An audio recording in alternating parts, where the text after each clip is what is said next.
मी सिंहगडावर राहते. माझं घर मला परत मिळू द्या. बाकी काही इच्छा नाही आहे मला. माझं 7/12 असून माझं घर पाडलंय. घरकुल योजनेमधून माझ्या सासूला घर आलं होतं, ते त्या लोकांनी पाडलं आणि त्यांनी असं पण सांगितलं की तुमचं घरकुल वगैरे पाडणार नाही म्हणून. आपके घर कब बांधा था? 16-17 मध्ये बांधलं होतं. आम्हाला मंजूर झालं होतं तेव्हा मी बांधलं. सरकारी योजना के तहत? हां, तेच 16-17 मध्ये आम्हाला त्या योजनेमध्ये आम्हाला मंजूर झालं ते घरकुल वगैरे.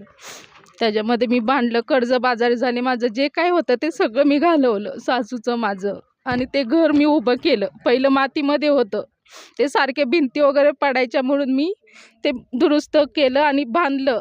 आणि ते परत पडायचं आणि मी परत कर्ज वगैरे काढून हे सगळं मी पुन्हा उभं केलं.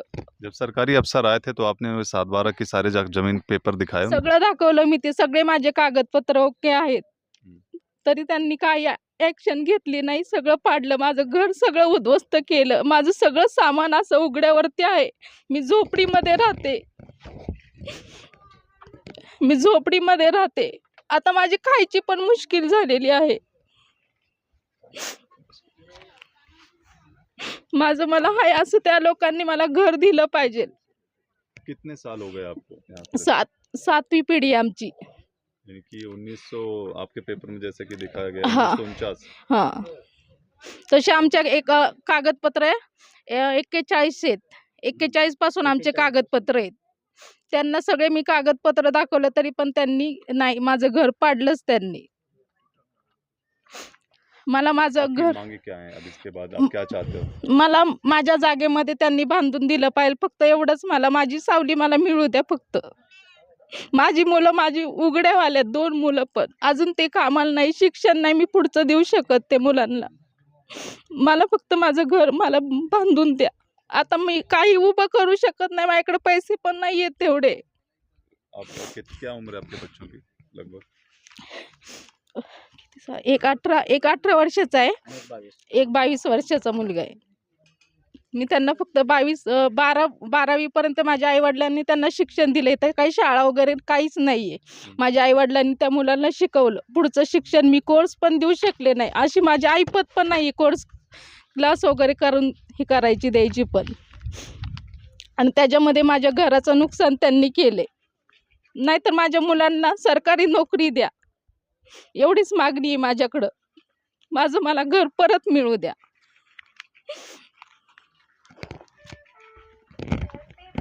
ठीक है ताई. सर एक माझं घरकुल योजनेमध्ये मला घरकुल माझ्या सासूला मिळालं होतं. ते मी भांडलं, कर्ज वगैरे काढलं, ते मी भांडलं. माझे जे काही दागिने होते मी ते मोडलं घरासाठी. आणि त्या लोकांनी मला सांगितलं की तुमच्या घराला काही धक्का लागणार नाही, घरकुल आहे तुमचं जे काय अतिक्रममध्ये आहे ते काढून घ्या. मी काढून घेतलं ते सगळं. आप कब से रह रहे हो यहाँ पे? हमारी 7वीं पीढ़ी है. अच्छा, आपने पेपर वगैरह दिखाया था? सब दिखाया था. क्या बोला उन्होंने? कुछ नहीं, तुम्हारा नहीं रह सकता है हमारा घर भी. ये एक्शन के बारे में आप क्या कहना चाहेंगे? हमने सब कागज पत्र दिखाए थे उनको, फिर भी वो बोले नहीं नहीं नहीं तोड़ना पड़ेगा. फॉरेस्ट के लोग गए थे, चले गए, आपका कुछ नहीं होगा. वापस आर्कोलॉजी वाले लोग आए, अब वो बोले नहीं नहीं आपको तोड़ना ही पड़ेगा. मैंने बहुत रिक्वेस्ट किया, उनके वो पैर भी पड़ने का बाकी था. नहीं नहीं वो तोड़ना ही पड़ा. मैंने बोला हम आदिवासी लोग हैं, महादेव कुली लोग हैं, हम पहले से रह रहे हैं यहाँ पर. 7 हमारा पीढ़ी का है यहाँ पर. हमारा दादा परदादा सब यहाँ पे मरे हुए हैं आजू बाजू में. फिर भी नहीं सुन ले उन लोगों ने. असल कितने लोगों पे लगभग? हमारा एक वहाँ पे 4 लोगों का हुआ है अतिक्रम. उनका भी ऐसे ही है, वो भी पहले से रह रहे वो लोग. अच्छा, तो ये आपको जो घर मिला था ये सरकार की तरफ से मिला था? हाँ, सरकार घरकुल मिला था, घरकुल योजना.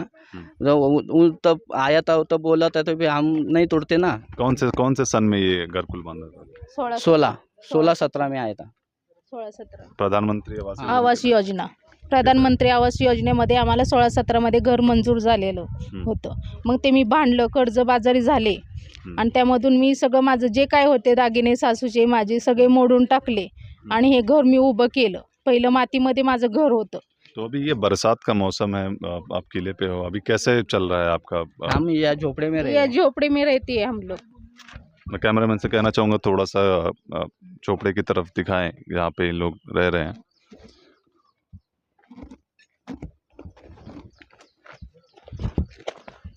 इनकी शिकायतें हैं कि कम से कम मानसून के सीज़न में तो एक्शन नहीं होना चाहिए था। हालांकि इनके पास सारे कागजात हैं, प्रधानमंत्री आवास योजना के तहत इनका घर बना था, लेकिन बिना कागज कोई भी पेपर देखा नहीं आर्कियोलॉजिकल डिपार्टमेंट ने, या फिर कह सकते हैं देखने के बाद भी जानबूझकर ज़बरदस्ती इस बरसात के मौसम में कार्यवाही की है। दादा और कुछ बोलना चाहेंगे? क्या आपकी मांगे क्या हैं? जैसे अभी एक्शन हो गया है तो आप क्या चाहते हो आर्कियोलॉजिकल डिपार्टमेंट मला से? मला घर जसं होतं तसं त्यांनी बांधून दिलं पाहिजे. शून्यातून त्यांनी बांधून, माझ्याकडे आता पैसे वगैरे काहीच नाहीये. मी मुलांचं पण पुढचं शिक्षण करू शकत नाहीये. त्यांना काहीच नाही, अजून नोकरीला नाहीयेत माझी मुलं. काय व्यवसाय काय करतात? माझं लिंबू सरबत आणि असं पावसाळ्यामध्ये मी भजी वगैरे देते लोकांना. आले की लोक येतात. हे आउटसाईड आहे, इथं कोणी एवढे लोक येत नाही. हं. आउटसाईडला आहे तिथे. मला घर मिळालं पाहिजे. त्या लोकांनी मला बांधून दिलंच पाहिजे हे घर. माझे अजून खूप कर्ज आहे. 5 लाख रुपये माझ्या अंगावरती आहे लोकांचं देणं. ये जब से इन्होंने कार्यवाही की है, आपने किसी अधिकारी से या किसी से मिले हैं आप लोग, या कुछ बातचीत हुई किसी से? नाही, अभी तक नहीं हुई। नाही.